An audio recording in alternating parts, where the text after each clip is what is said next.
Près de la moitié des filles et le quart des garçons de 10 à 17 ans affirment qu'ils ne sont pas assez bons pour faire du sport ou de l'activité physique. Ce sentiment d'inaptitude peut être notamment causé par le fait qu'ils n'ont pas eu l'opportunité de développer leurs habiletés motrices de base lorsqu'ils étaient plus jeunes. Et sans ce prérequis, ils auront moins de chances d'éprouver du plaisir, donc d'intérêt à découvrir des activités qui permettraient de placer les bases à un mode de vie physiquement actif.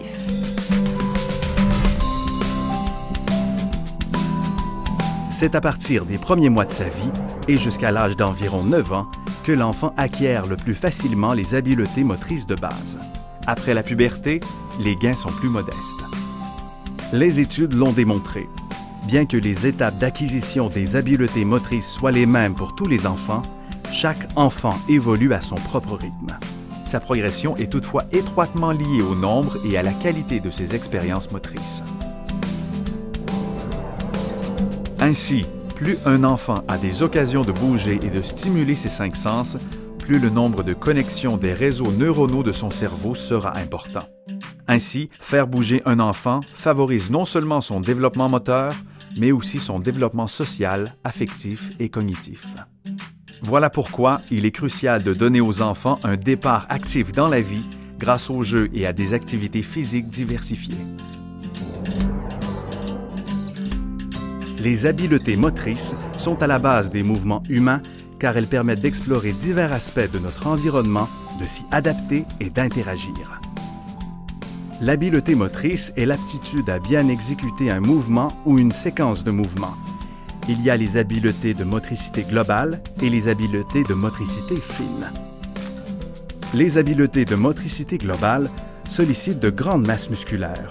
Elles englobent les habiletés de locomotion comme ramper, marcher, courir, reculer, sauter, rouler, faire du vélo, nager, et les habiletés fondamentales du mouvement comme lancer, attraper, pivoter, se pencher, se redresser, pousser, tirer. Ces habiletés constituent les assises de l'apprentissage des mouvements plus fins et plus complexes.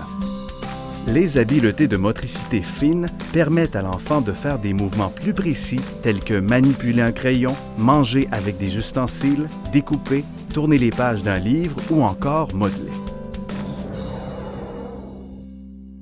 Un enfant qui maîtrise les habiletés motrices de base aura davantage le goût de faire des activités physiques et sportives parce qu'il aura davantage confiance en ses moyens, il sait qu'il a les aptitudes, la compétence pour réussir.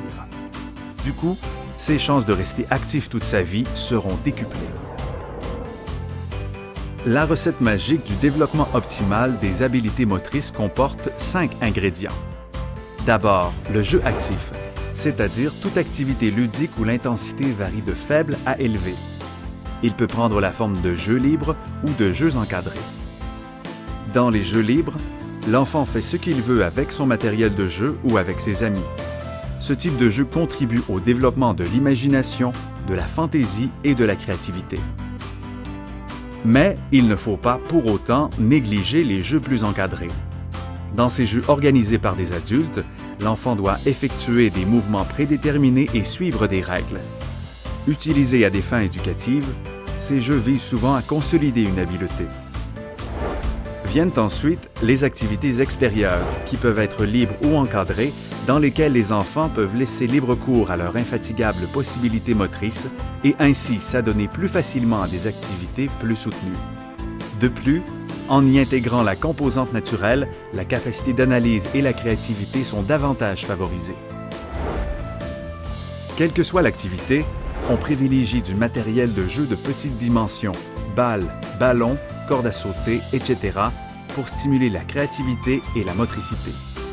De plus, il est plus facile de le renouveler régulièrement, l'effet de nouveauté entretient l'intérêt. Simple, attrayant, stimulant, polyvalent et sécuritaire, ce type de matériel doit bien sûr être adapté au stade de développement de l'enfant. On pimente ensuite avec des activités diversifiées. Il est important que l'enfant développe des habiletés motrices dans les 4 environnements suivants. Le sol, où se déroulent la plupart des jeux, sports et activités physiques. L'eau, milieu des activités aquatiques. La neige et la glace pour les activités de glisse. et l'air avec des activités aériennes comme la gymnastique, le plongeon, le trampoline. Cinquième et dernier ingrédient, les défis. Mais attention, des défis réalistes que l'enfant peut relever et qui sauront maintenir sa motivation en créant une zone de délicieuse incertitude et d'aventure.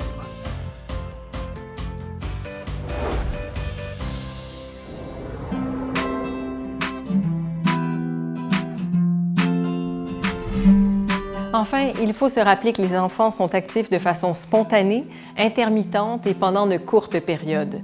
Mieux vaut donc leur offrir des activités qui respectent ces conditions.